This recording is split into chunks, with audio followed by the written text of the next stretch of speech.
男孩被人殺害放進紙箱，凶手至今未被警方查獲。今天我們将目光投向美国宾夕法尼亞州，講述這起尘封60餘年的紙箱男孩命案。1957年2月25日，美國宾州費城福克斯切斯地区一条長約800米、两侧被茂密樹林環繞的偏遠小路，成為了命案的發生地。這裡人跡罕至，與世隔絕，常被用作非法遺棄、大件垃圾的場所。當日18歲的約翰前往此處檢查自己設置的捕鼠陷阱時，在路邊與森林的交界處發現一個紙箱。靠近後，他驚恐地發現箱內竟是一具小男孩的屍體。由於擔心非法捕獵的行為被警方發現，約翰未敢報警，取回陷阱後倉皇逃離。幾天後，26歲的大學生弗萊德也途經這片小樹林。弗萊德有偷窺樹林中情侶的特殊愛好，且曾因偷窺被警方拘留，因此起初他也不願與警方產生關聯。但在回家途中，收音機裡播放的失蹤兒童新聞讓他內心備受煎熬。最終他向教堂牧師坦白了發現屍體的經過。在牧師的勸說下，弗萊德一同前往警察局說明情況，這起命案才正式進入公眾视野。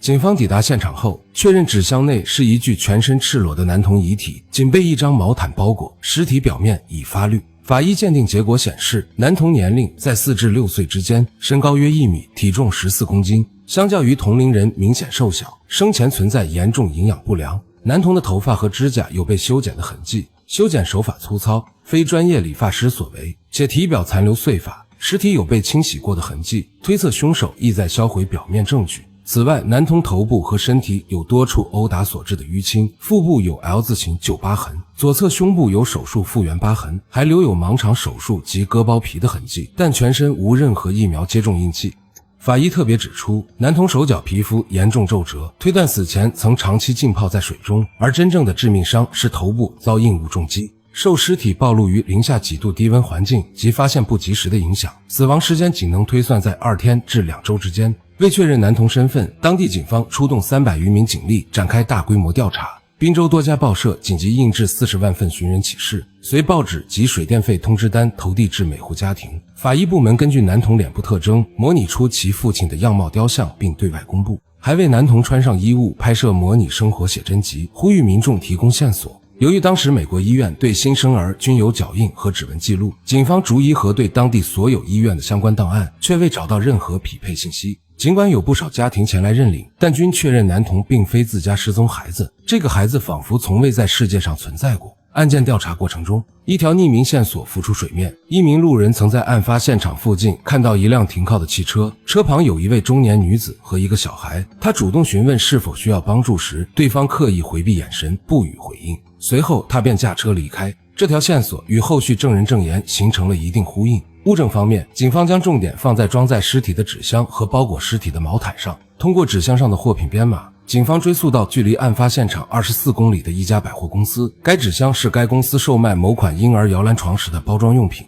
經查，共有12位顧客購買過該款搖籃床，其中8位顧客的信息可追蹤，但這些顧客均表示紙箱已留存或丟棄，且家中孩子均健在，家庭關係無異常，紙箱線索就此中斷。而包裹屍體的毛毯產自美國北卡州或加拿大魁北克省，屬於北美市場常見商品，各大超市和商店均有售賣，無法鎖定具體購買者，毛毯線索也未能取得突破。就在調查陷入僵局時，有人在案發現場5公里左右的地方發現一條兒童圍巾，警方趕赴現場搜查，又相繼找到一條兒童手帕和一頂成人綠色燈芯絨帽子。這頂帽子成為關鍵證物，內側繡有生產廠家名稱。警方聯繫到該廠家，實為一家帽子專賣店。老板確認帽子是其店鋪制作售賣，回憶起購買者是一位20至30歲的本地年輕男性，但具體樣貌已記不清。這一特徵讓警方聯想到第2名目擊者弗萊德，隨即對其進行2次審訊，但弗萊德始終否認殺人及帽子歸屬，且通過了當時較為稀有的測謊儀測試，警方最終將其排除在嫌疑人名單之外。1957年7月，因調查進展緩慢，警方不忍男童遺體長期停放，通過社會籌款為其舉辦了簡單葬禮。墓碑上刻着請上帝保佑這位美國不知名男孩，寄托着人們的惋惜與期盼。多數人以為案件會就此沉寂，但負責此案的化驗所研究員布里斯托並未放棄，決心為男童討回公道。接下來的3年裡，布里斯托獨自追查線索，卻一無所獲。無奈之下，他求助於當時著名的超能力者弗洛倫斯。令人意外的是，弗洛伦斯在对案发现场毫无了解的情况下，提供了一个距离案发现场 2.4 公里的兒童寄養機構地址。布里斯托隨即展開調查，發現該機構由亞瑟和凱薩琳夫婦經營。凱薩琳與前夫育有一女安娜，安娜存在智力障礙，未婚先後生下4個孩子，前3個夭折，第4個在3歲時因意外離世。這一情況讓布里斯托高度懷疑安娜與紙箱男孩命案有關。布里斯托暗中調查亞瑟一家時發現，他們突然關閉寄養機構，還舉辦跳蚤市場處理雜物。布里斯托喬裝成顧客潛入，發現其家中有疑似涉案百貨公司售賣的嬰兒搖籃床，還有一條與包裹男童屍體的毛毯極為相似的物品。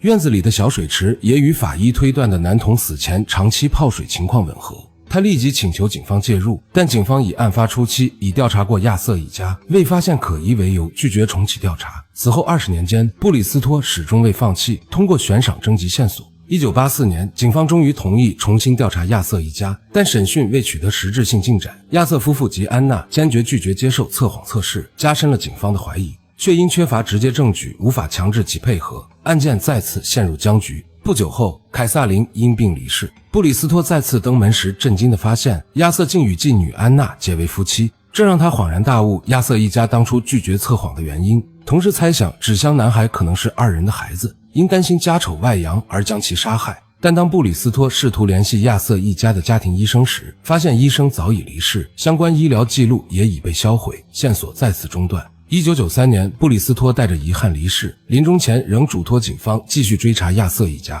1998年，湯姆警官接任後重啟調查，此時亞瑟和安娜態度轉變，積極配合審訊。安娜坦白了未婚生育4個孩子並相繼離世的事實，但堅決否認與紙箱男孩命案有關。隨着 DNA 鑑定技術的發展，警方打開男童墳墓，提取 DNA 數據，與亞瑟、安娜的 DNA 進行比對，結果證實二者無血緣關係。亞瑟不久後離世，安娜被送往養老院，案件失去重要調查方向。2002年2月，湯姆警官接到俄亥俄州一名精神科醫生的電話，其患者 M 小姐聲稱知曉紙箱男孩命案的真相。在醫生的陪同下， M 小姐講述了隱藏多年的秘密。她童年時隨有虐待傾向的母親生活在賓州。1954年夏天，母親從一對夫婦手中買下3歲男童喬納森。喬納森有智力障礙，身體虛弱，被母親關在地下室圈養，遭受嚴重虐待。5歲時，喬納森因弄髒地板遭到母親毒打，隨後被帶到浴室，最終離奇死亡。母親為掩蓋罪行，修剪了喬納森的頭髮和指甲，清洗屍體後用毛毯包裹，下車前往偏遠小路丟棄。